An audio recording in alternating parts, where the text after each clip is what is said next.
A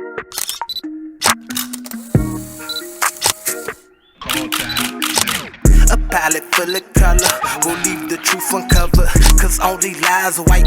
We use the words we write to shine a light on life. My light is lava like it's hot and burning bright. Now read, recall, record, recite.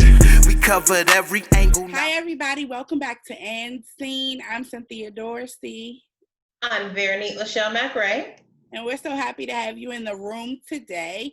Today we will be covering one of my favorite playwrights, actually, Miss Suzan-Lori Parks. Suzan-Lori Parks was born May 10th, 1963 in Kentucky.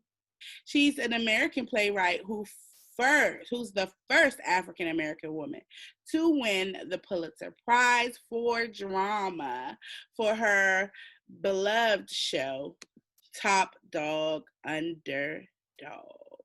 She began writing at the age of 5 and happened to study under James Baldwin, who taught a writing class at her school.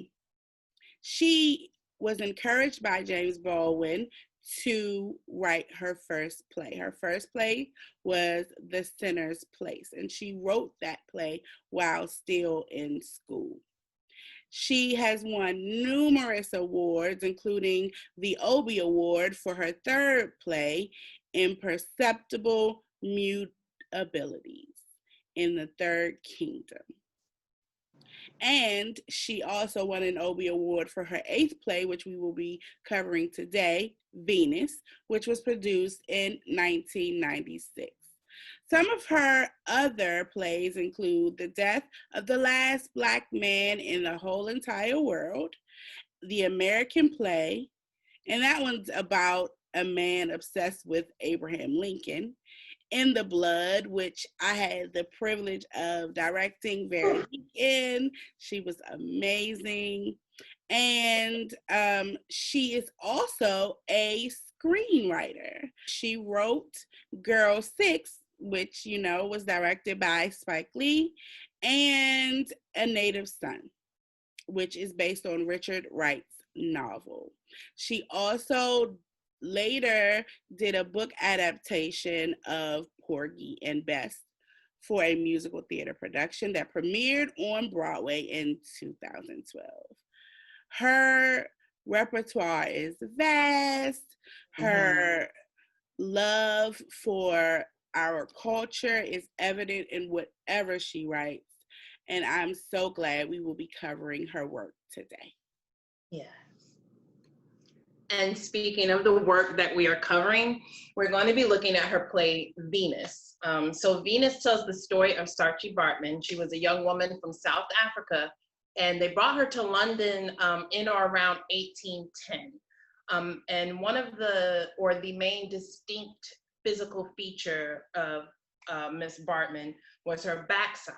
Now, it was something that was considered desirable in her home country, but through the eyes of European people, her body was a freakish anomaly, to say the least. What happened is that she was kind of coaxed and conned and tricked and became part of pretty much a sideshow where her body was put on display, and she was known to come to fame as the Venus Hottentot. She ended up being in Paris and died at the age of 24. But when she died, naturalists in Paris, they performed a dissection of her, a complete dissection. And they took her sexual organs, her brain, her skeleton, because all of these things were considered to be so unique, and they put her on display.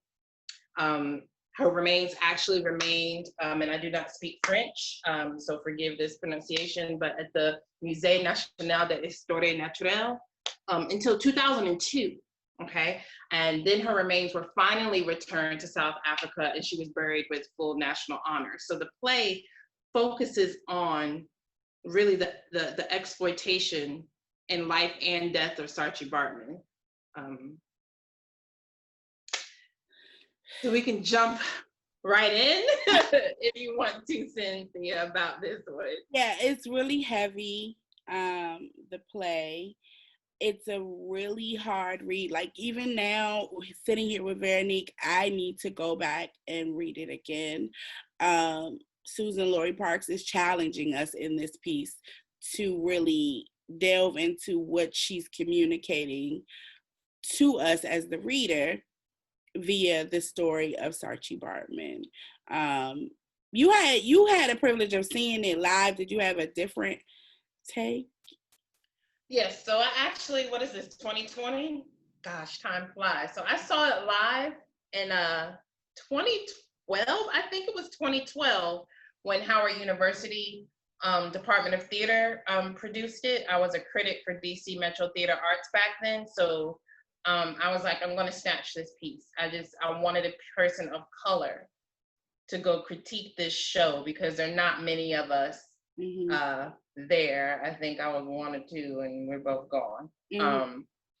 But it was very important for me to go see, not only because these young students were taking on such a challenging and daunting piece, but what the piece was about, who it was about. And for me, it was just this conglomerate approach of looking at, like, from identity, racism, classism, sexism, exploitation of the female body. And what I liked about the version that they produced is that they were able to take some creative and artistic freedoms and interject music and different things from modern day to that. Because one of the largest things that stood out and continue to stand out to me is that she was a woman of color whose body was exploited for the pleasure and the research of Europeans.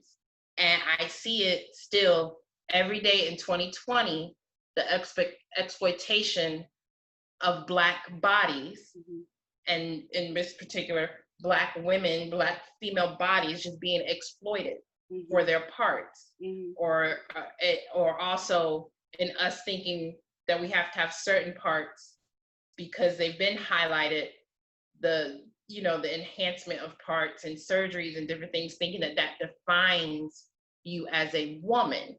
And to me, it was just, I could still remember sitting there. I remember I sat slightly left of center, not too far back, just to kind of soak in everything. And honestly, how disgusted I was that this happened to her. The way they staged it, but they talk about how, like, they literally, she became part of like those traveling freak show circuses and was literally in a cage for people to stare at or throw things out or abuse. And she was promised this better life in a new country just to be caged as an animal on display. And then even in her death, she couldn't even be honored in her death or returned home. They literally just tore her apart. And it makes me think about the experiments, like from Tuskegee Airmen with the syphilis shots and different things, how they just took our bodies for their own use. And I mean, it makes you think, like, this is how are we still viewed? And I know we talk a lot on this show about how are Black women viewed in media, how are we portrayed in film, how are we portrayed in stories. So to hear and learn of this true story of this woman's exploitation, and then you see that run rampant in your standard media, like that still runs most of the parts. There's lots of things I don't audition for because in the descriptions, it will still fit some type of stereotype. And I don't have the largest posterior in the world, but I have one, and that usually gets highlighted. And I don't like it because it's an exploitation of the body. Yeah, I agree with you. I will say, as a director, I cannot envision this piece being brought to the stage. So hearing you talk about what you saw and your reflection over it is meaningful. It gives me a lot more insight. But having read the play, I just can't foresee it. And I think because I cannot separate the intense emotion behind it. You know what I'm saying? Like, it's upsetting. An African woman with who looks like us, being exploited in this way does not sit well with me. So I imagine it took Miss Parks a deep soul search to be able to regurgitate this in written form, because it hurts. Right.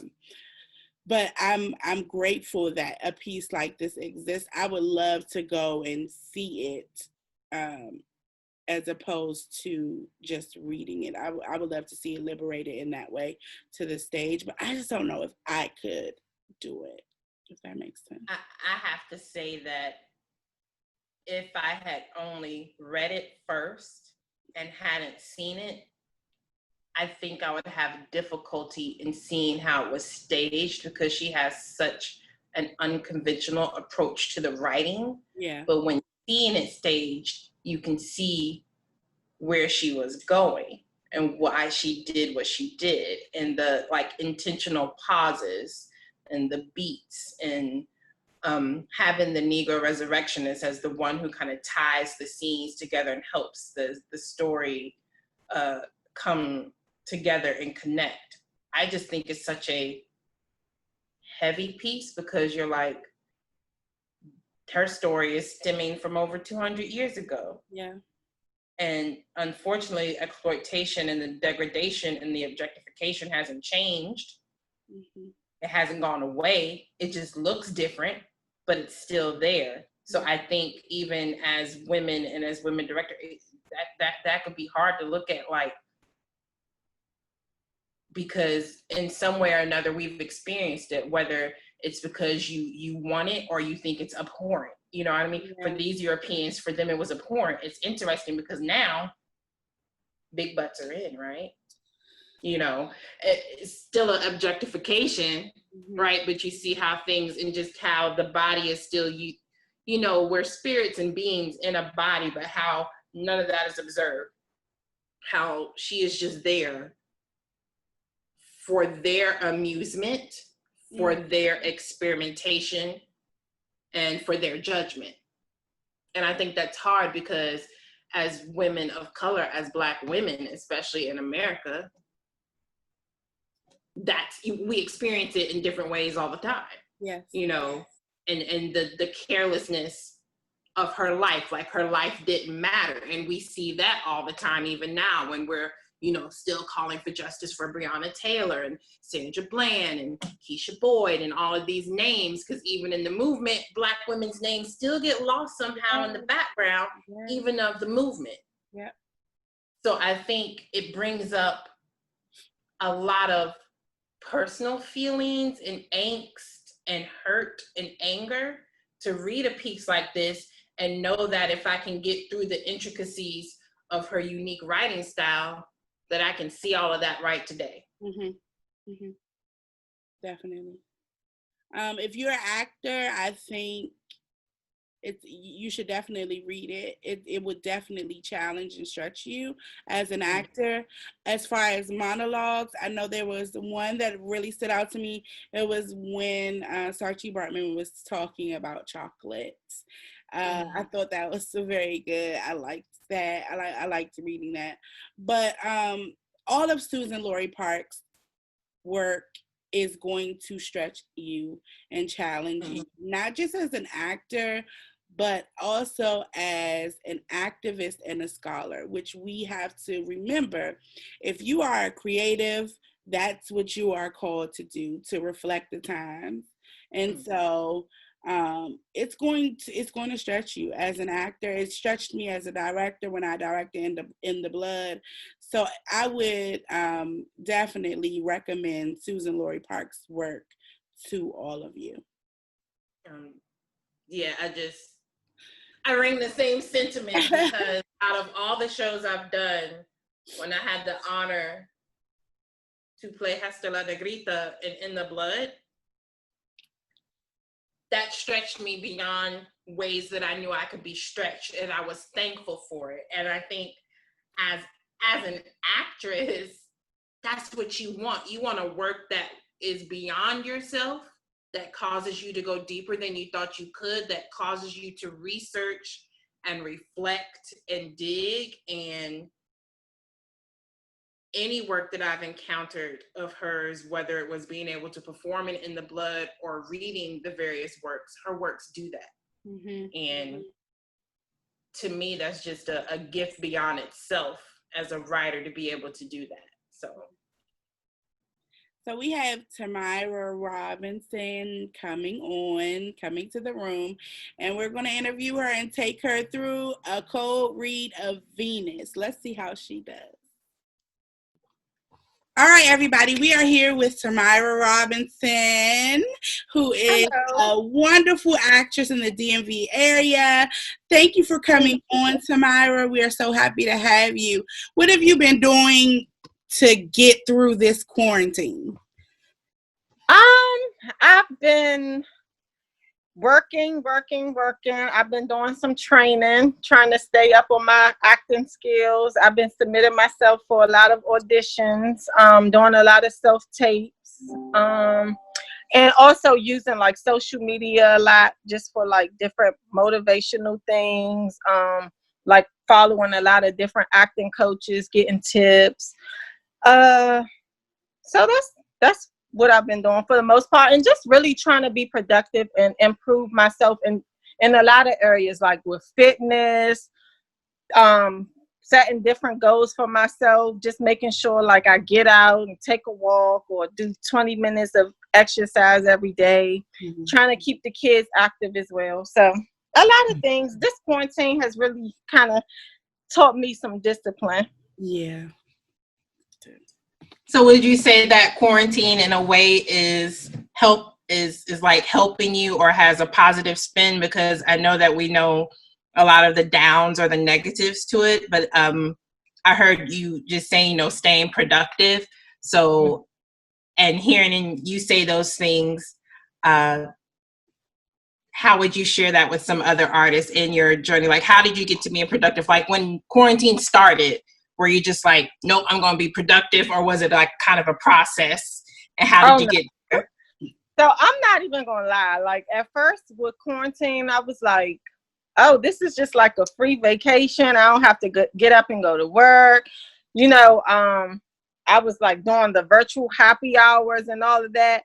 And then I was like, okay, this is becoming like, it's getting a little old now. Like, even though I don't have to go to work, I'm going to start setting a routine for myself, getting up, like I said, doing my exercises, making sure if I'm not getting in the shower, just making sure I get up, get out of the bed, get in my little work area.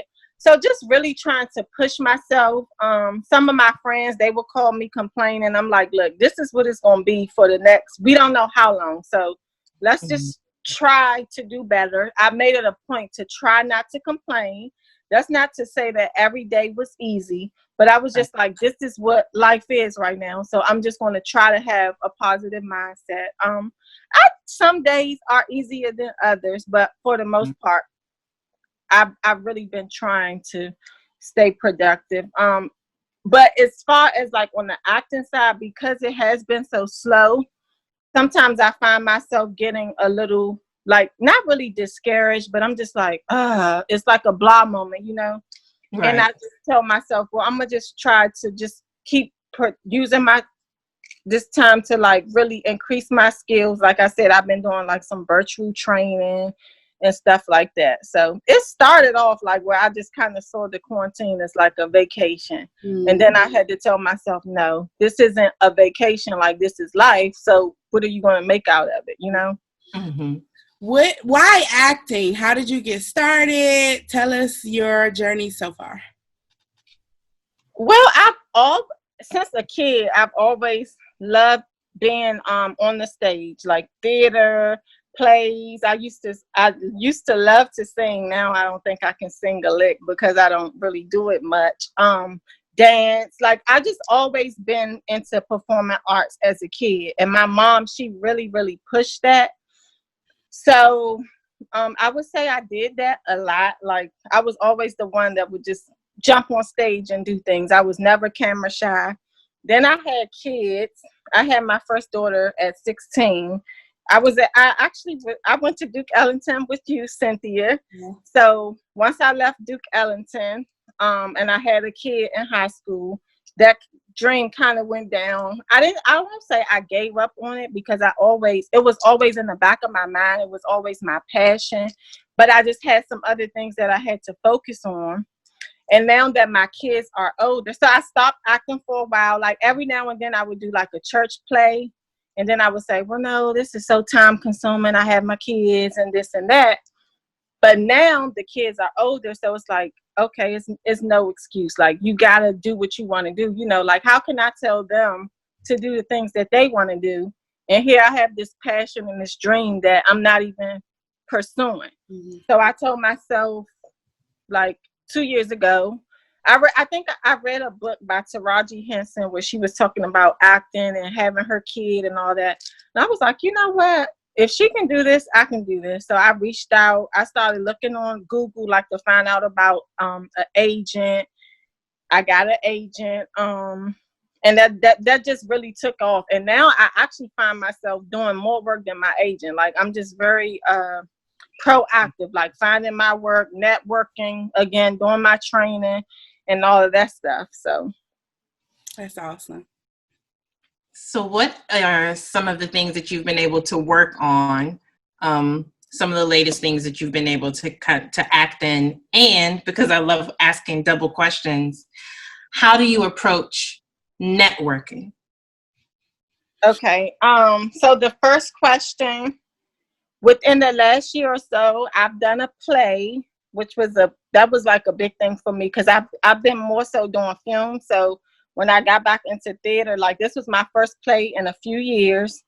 And it was like a lead role. And it was a comedic role, which I've never played. And I was like, I'm not really, well, I'm funny, but it has to be like natural. So when I got that role, I was like, this is a challenge for me and it's something different.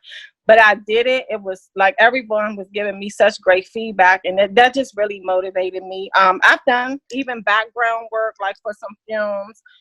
Recently, I've been in I'm not sure if you all are familiar with the Harriet Tubman Museum, which is in Cambridge, Maryland. Mm-hmm.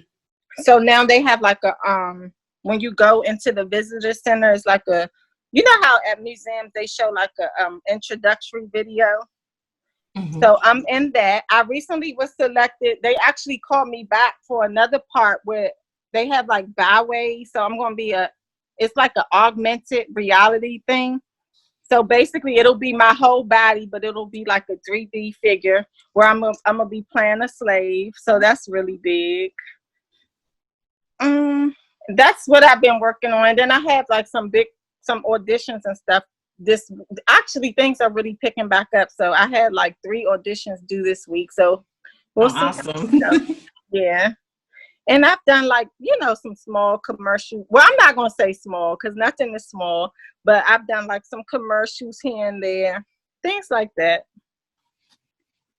So in doing that now for part 2, because you also said you network, and I think that sometimes for certain artists, or at least I'll speak for me, networking is hard for me. I can be like a extroverted introvert. So how do you go about your process when you say you're networking and you're reaching out and staying active? Okay. So it's weird because I'm actually extrovert, and I can also be an introvert at times too. So when I'm on an acting job, I try to, talk to the cast, some of the actors, because actually this last acting job that I just booked, it came from one of the actors. They asked her if she knew anyone, and she referred me. And that really showed me like how important networking was. But we stayed in touch through social media. Mm-hmm. So I always try to ask, like, are you on social media? Are you on Instagram? And that's just a small way to stay in touch. When I go to my trainings, I try to, again, get their social media contacts. And just people who I find myself having a small conversation with, then I'll try to take it a bit further and get their contact, their numbers, and maybe here and there I'll shoot them a text or they'll shoot me a text. So it doesn't have to be anything like, big or anything, but just making that small contact, even if it's, are you on Facebook? Can I get your Facebook information? So I wanted to talk to you a little bit about being a woman in the industry. I know you've heard of all of the movements, the Me Too movement, and a lot of women coming forth with having been, sexually abused by men in the workplace and all of that. As an actress, do you believe that we, actresses have a role in these movements? And if so, what is their responsibility? And have you ever, how do you set yourself up to be protected when you go on set and that sort of thing? That's a hard one. I definitely do think that women, period, we have that responsibility to stand up for each other and, help where we can.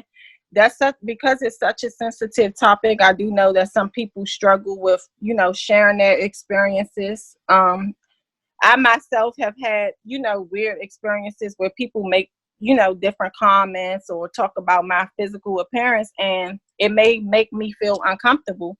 So I just try to maybe stay around another woman, or try not to catch myself being by myself if I'm on set or if I feel uncomfortable. I will admit sometimes I've been in uncomfortable situations and I didn't speak up for myself. So how can I speak up for someone else if I'm not even speaking up for myself? But I do try to share my experience sometimes if I'm in a comfortable situation, or if someone shared their experience, then I use my voice to let them know you're not alone. As a woman, I've been in this situation as well. I also try not to judge or try to make assumptions, because some people, they speak up years later, and sometimes people will say, well, what makes this person say this years later? As women, we can't judge and make assumptions. I think that we should stick up for one another. Do you have a favorite play or a playwright? I love all of Tyler Perry plays, just because I feel like I can relate to most of them. And again, it was things that we were brought up on, the black, the whole black thing. So that's one of my favorite playwrights. Let me see. I would just say all of his plays. I just really enjoy them. I always loved A Raisin in the Sun. That was another one. Mm-hmm. I love plays, so I don't really have a one favorite, but yeah. Well, is there a character from any of them that you would love to portray that you may not have had the chance to portray yet? If somebody were like, we're about to do Lorraine Hansberry's A Raisin in the Sun or Tyler Perry's such, is there a character that you're like, yes, I want to tackle that role? I always find myself playing mother roles. So the black mother, because I feel like that's something that I can relate to. I'm a mother myself. I've seen my mother grow up in the Black community as a single mom. I've seen so many things. So I think any mother role I would love to play. How do you prepare for a cold read? I read the script and I just try to distinguish the tone and the objective. And I try to also maybe use different tones, try to have fun with it and say, okay, what's another way? If I read it this way, maybe what's another way I can read it? When I got this one, I was kind of reading it in different tones and just trying to have fun with it. Okay. All right, so we're going to go ahead and invite you and challenge you to do this cold read. It is from the play Venus by Suzan-Lori Parks. Yeah, so we don't really tell anybody any information about the play or anything, but we're going to have you read for Venus, and Veronique is going to read the Negro Resurrectionist. Negro Resurrectionist. Okay, I have one question. Where it says I think this is the third page. Yeah.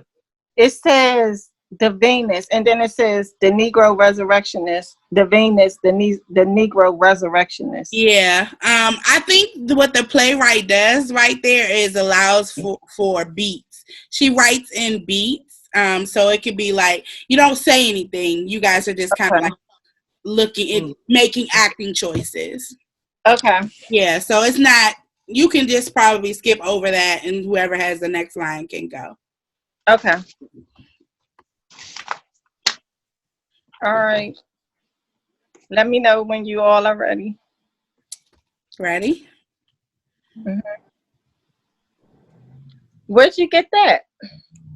I found it just this morning on the street. You're lucky. I'm not lying. I didn't say you were. How long have you lived here? Me? I've lived in this town all my life. I used to dig up people, dead ones. You know, after they'd been buried. Doctors pay a lot for corpses. But resurrection is illegal. And I was always this close to getting arrested. This jail watchman's job's much more carefree. You don't have anything you miss? You're lucky, watchman. I always dream of home in every spare minute. It was a shitty life, but oh, I miss it. What's that sound outside? Crowds? Yes. You're still a star. Don't let them in. Don't worry. What's that outside? Crowds? Just rain. We're having lousy weather. It's just rain. I was born near the coast, watchman. Journey worked some. Ended up here. I would live here, I thought, but only for a minute. Make a mint. Had plans to. He had a beard. Big bags of money. Where was I? Fell in love. Tried my hand at French. Gave me a haircut. And the clocks. You get the picture, huh? Don't look at me. Don't look. And scene. That's it. How do you feel? I'm just like, okay, I would like to play with that some more, you know. Mm-hmm. I think that's how it is always in an audition or when we go in and we're reading, like, dang, I could have done it this way. How do you cope with that, having walked out of the audition room and you feel like you should have done something differently? I actually catch myself going back and looking at like my old auditions, and sometimes I'm like, what the heck was I doing? But I try to take a mental note and I just say I'm going to do better with my next audition.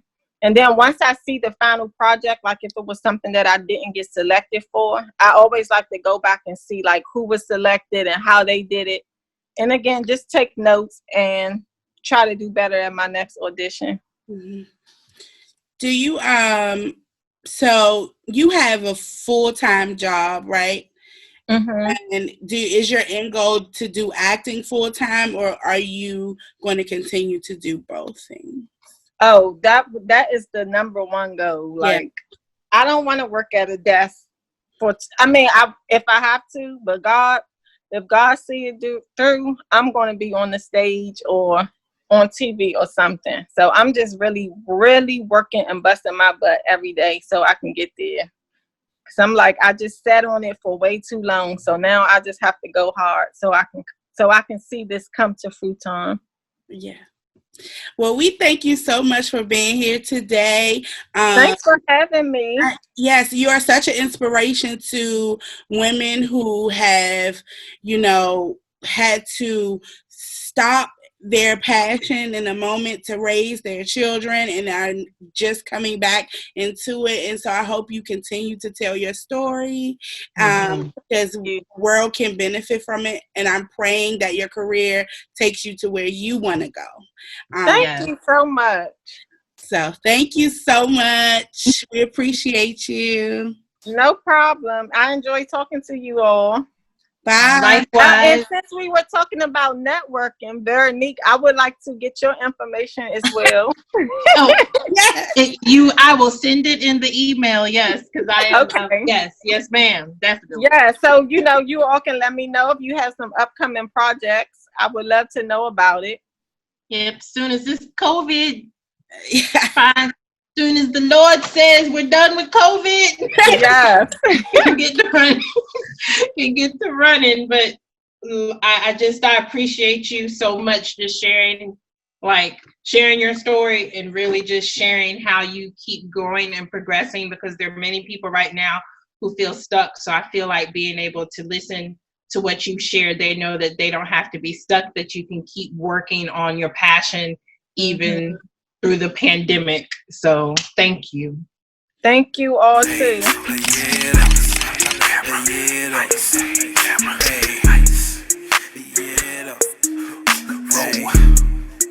Roll.